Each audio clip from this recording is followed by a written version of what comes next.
Assalamualaikum warahmatullahi wabarakatuh. Kali ini kita akan membahas tentang kesetimbangan fasa dan diagram fasa.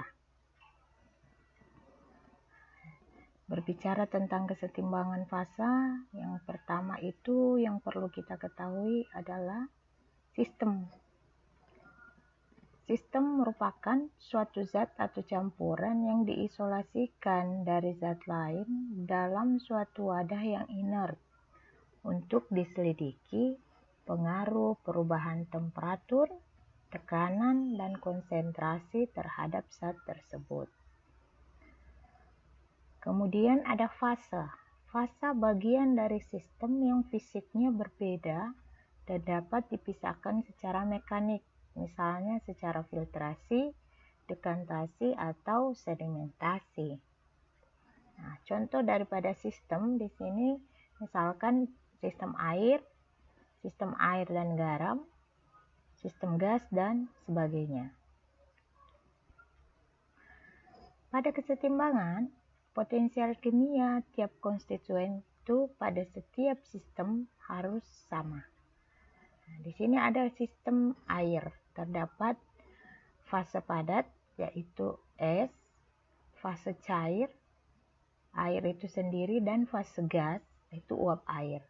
Maka potensial kimia es sama dengan potensial H2O dalam bentuk liquid sama dengan potensial H2O dalam bentuk uap. Jika digambarkan dalam diagram, ini antara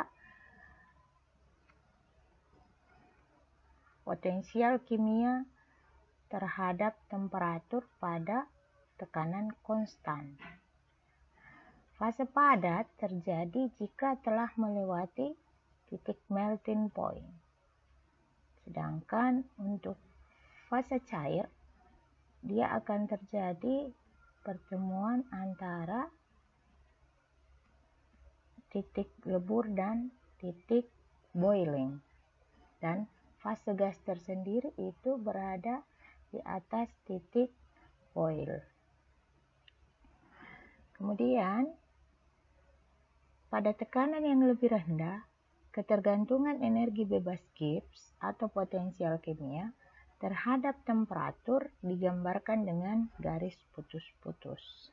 Nah, ini gambaran antara potensial kimia terhadap temperatur. Ukuran kesetimbangan menggunakan besaran-besaran intensif, antara lain yaitu ada temperatur, ada pressure, tekanan, dan energi potensial kimia. Bila dua fasa berada dalam kesetimbangan, misalkan es dan air, keduanya harus mempunyai suhu dan tekanan yang sama. Kita masuk dengan aturan fasa. Fasa yaitu bagian sistem yang seragam atau homogen di antara keadaan submakroskopisnya, tetapi benar-benar terpisah dari bagian sistem lain oleh batasan yang jelas dan baik. Campuran padatan atau dua cairan yang tidak dapat bercampur dapat membentuk fasa terpisah. Sedangkan campuran gas-gas ada satu fasa karena sistemnya yang homogen. Simbol umum untuk jumlah fasa biasa disimbolkan dengan huruf P kapital. Kemudian yang kedua, komponen disimbolkan dengan C kapital. Jumlah komponen dalam suatu sistem adalah jumlah minimum dari variabel bebas pilihan yang dibutuhkan untuk menggambarkan komposisi tiap fase dari suatu sistem. Kemudian yang ketiga ada derajat kebebasan atau varian, dilambangkan dengan huruf F. Derajat kebebasan suatu sistem ialah jumlah terkecil dari variabel bebas, termasuk tekanan, suhu, konsentrasi dari berbagai fase, yang harus dipilih agar variabel intensif dapat diterapkan. Nah, jika F sama dengan 0, maka dikatakan dengan invarian. Jika F sama dengan 1, itu dinamakan univarian. Untuk F sama dengan 2, itu bivarian, dan seterusnya. Aturan fasa Gibbs. Menurut Shewiller, Gibbs mendapatkan hubungan antara jumlah derajat kebebasan atau F, jumlah komponen atau C, dan jumlah fasa atau dilambangkan dengan huruf P. Aturan ini menyatakan bahwa untuk kesetimbangan apapun dalam sistem tertutup, jumlah variabel bebas disebut derajat kebebasan, di mana F sama dengan jumlah komponen ditambah 2 dikurangi jumlah fasa atau P. Hubungan ketiganya disebut dengan aturan fasa Gibbs, disimbolkan dengan persamaan F sama dengan C plus 2 dikurang P. Jadi F sama dengan komponen ditambah 2 dikurang jumlah fasa. Contoh pertama, berapa fasa yang ada pada kesetimbangan berikut? Reaksi CaCO3 dalam bentuk solid mengurai menjadi CaO dalam bentuk solid plus CO2 dalam bentuk gas. Solusinya, dalam persamaan di atas, dua padatan CaO dan CaCO3 mempunyai struktur yang berbeda dan terpisah oleh batasan yang jelas. Maka seluruhnya ada 3 fase, 2 fase padat dan 1 lagi fase gas.